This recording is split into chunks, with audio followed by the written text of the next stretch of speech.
Jeremy, a great reception out there from the crowd. What is it about Canada that you like so much? Does it remind you a bit of growing up in Iowa? A little bit, you know. They love a good fist fight, whether it's hockey, whether it's a fist fight, or maybe on the street. You know, they appreciate it. You know, these fans are like what you want to come do. You know, like literally, back in the days, like, oh, you're fighting the best in the world.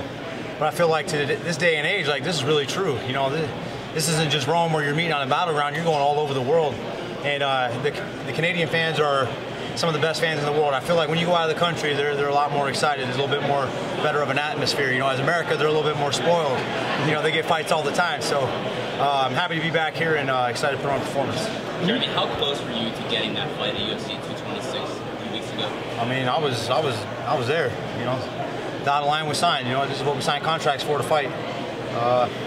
I was just a couple weeks out from already, like I said, a golden opportunity right here, July 28th. I was ready to go. You know, I was hoping that fight come. I was tired of camp.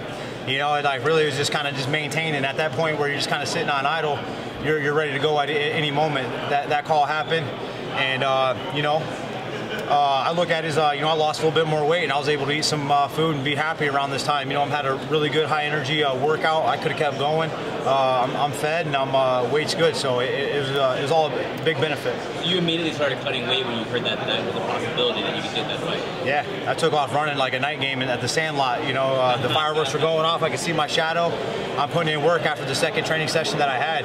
Woke up in the morning. I ran an hour and a half, and then biked another half hour. So I was well under 158 pounds heading in there. You know, with calories still burning. And you know, I was on board with George Lockhart, Fitness VT. He's my dietitian, and we were ready to rock. You know, nothing ever came of it. No lost feelings. You know, I get a chance to put myself in an undeniable situation come this Saturday. At what point did you know, like, officially that you were not going to get it? How late in the game was that? That's probably Thursday. It was the next day. They're supposed to fly me out. Some things weren't lining up. Some media started coming out. They just called, hey, the fight's off. You know, first it was Ortega. Then 1 in the morning, my coach is calling me. He's blowing up my phone. Hey, you're fighting Frankie Edgar. He's telling me the combination to beat him. You know, and I just remember going to bed. I couldn't sleep much. You know, I was just like, man, this is crazy. Well, we're about to do it. And I just remember my coach telling me that combo, and I went to sleep with that combo. Woke up, started getting after it in the morning, and then you know, it was fight was off after that. Do you feel like Ortega may have made a mistake by not taking a fight on that card? You know what? That's something that he's had to deal with. You know, the fans, the reaction. You know, that was his best opportunity to beat me. You know, having to dehydrate myself. I had no coach. My coach had a bad sinus infection. He was in the hospital. It was a crazy moment. Maybe it just wasn't supposed to happen that way. Like I said, either way, my focus isn't on Ortega. I got an opponent who beat the guy that he just beat on a short notice fight. And like I said, I get to put myself in an undeniable situation. And it's a fight that I love waking up for. You know, Jose's been around for a long time. He's been dominant. He's a champion. You know, he's looking to pick himself back up. So I'm looking to face the best Jose Aldo. And if you put us two together at our best, you guys are in for a treat. And I really mean that. Was it hard to recalibrate at all? I mean, we're 3 minutes into the scrum, and we just mentioned Jose Aldo's name for the first time. So, like, was he at any point not in the forefront of your mind? And was it hard to get back on him? He was all I was focused on. You know, just the fact that they had an opportunity pop up. I was like, hey, you know, Jose, he had his two championship fights. He's coming off those 2 losses. So they told me I was next in line to stay ready. Going into that fight week, I was like, cool, I'm going to sit back, eat some popcorn, and watch these 2 featherweights throw down. It's going to be an exciting fight. And, you know, I was next in line. They called me.